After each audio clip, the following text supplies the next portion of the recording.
नमस्कार सगळ्यांनो. #युनिकची हिरकणी या कार्यक्रमाअंतर्गत आपण एका नव्या हिरकणीशी संवाद साधणार आहोत. आजची हिरकणी आहे चार्टर्ड अकाउंटंट सो कोमल होरा. कोमल, तू तुझ्या स्वतःविषयी काय सांगशील? मी मूळची सांगलीची कोमल अरविंद पाटील आणि लग्नानंतरची पंढरपूरची सौ कोमल अपूर्व होरा. मी व्यवसायाने चार्टर्ड अकाउंटंट आहे आणि मी 2012 सालापासून या व्यवसायात कार्यरत आहे.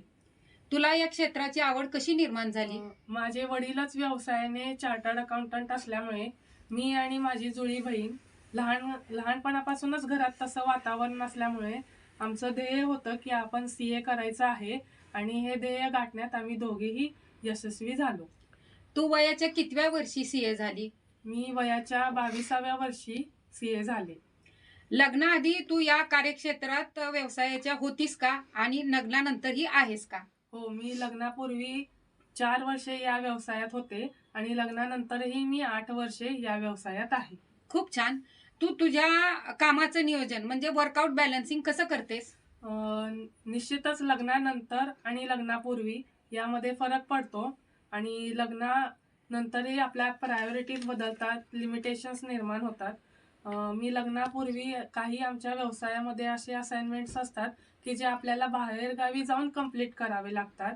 तर ते मी लग्नापूर्वीही करत होते आणि लग्नानंतरही करत होते. परंतु माझ्या मुलाच्या जन्मानंतर मी थोडंसं बॅलन्सिंग करण्याकरता माझं जे वर्किंग अवर्स आहेत ते मी फ्लेक्झिबल ठेवले आणि काही वेळा असंही होतं की आपल्याला कायद्यानुसार डेडलाईन्स चेस कराव्या लागतात.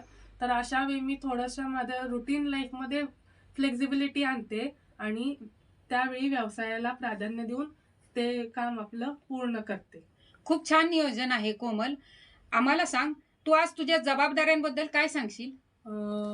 जबाबदाऱ्यांबद्दल म्हणायचं झालं तर माझ्या कुटुंबामध्ये माझे सासू सासरे, मिस्टर आणि मुलगा आहे. तर या इतर महिलांच्या जशा असतात तशा माझ्या कौटुंबिक जबाबदाऱ्या आहेतच. परंतु जर CA क्षेत्रातील म्हणाल तर निश्चितच हे एक जबाबदारीचं क्षेत्र आहे.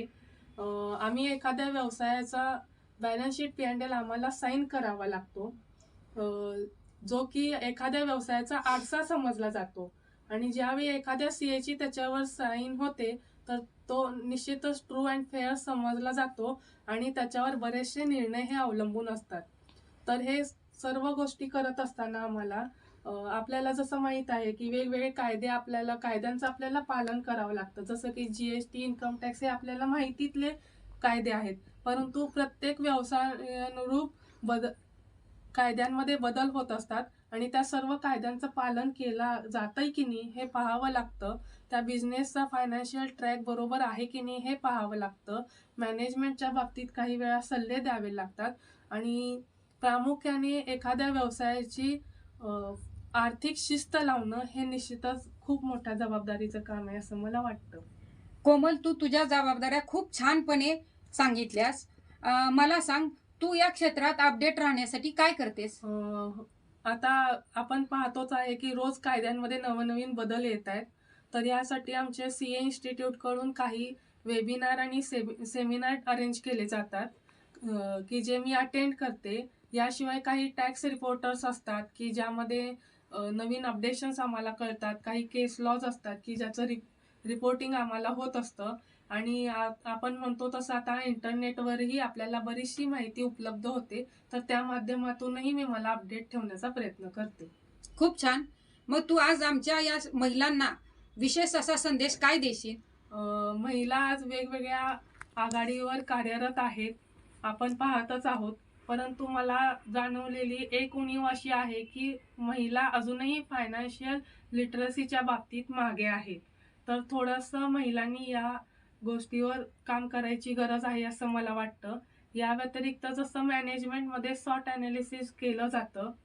सॉट ॲनालिसिस म्हणजे स्ट्रेंथ, विकनेसेस, ऑपॉर्च्युनिटी आणि थ्रेट्स. तर आपण आपले स्ट्रेंथ्स ओळखले पाहिजेत. तसंच जे काही विकनेसेस आहेत, मग वर्किंग वुमन असो अगर नॉन वर्किंग वुमन असो, जर आपले विकनेसेस आपल्याला माहीत झाले तर त्या विकनेसेसवर काम करून त्याचा आपण स्ट्रेंथमध्ये कसं आपल्याला ती स्ट्रेंथ बनवता येईल हे पाहिलं पाहिजे. ऑपॉर्च्युनिटीजही आपल्याला आपल्या माहीत असतात आणि संभाव्य असणारे थ्रेट्स धोकेही आपल्याला माहीत असतात. तर त्या थ्रेट्सवर मात करून त्याचं ऑपॉर्च्युनिटीमध्ये कसं रूपांतर करता येईल हे आपण निश्चितच पाहिलं पाहिजे असं मला वाटतं. खूप छान संदेश दिला आहेस तू महिलांना आज. तर अशी ही आमची युनिक हिरकणी जिने फायनान्शियल लिटरसी बद्दल सर्व महिलांना जागरूक केलेलं आहे, त्याबद्दल तुझे खूप खूप धन्यवाद कोमल. तर अशाच नवनव्या हिरकणींना आपल्याला पाहायचं असेल तर आमच्या चॅनलला सबस्क्राईब करा, लाईक करा आणि शेअर करा. धन्यवाद.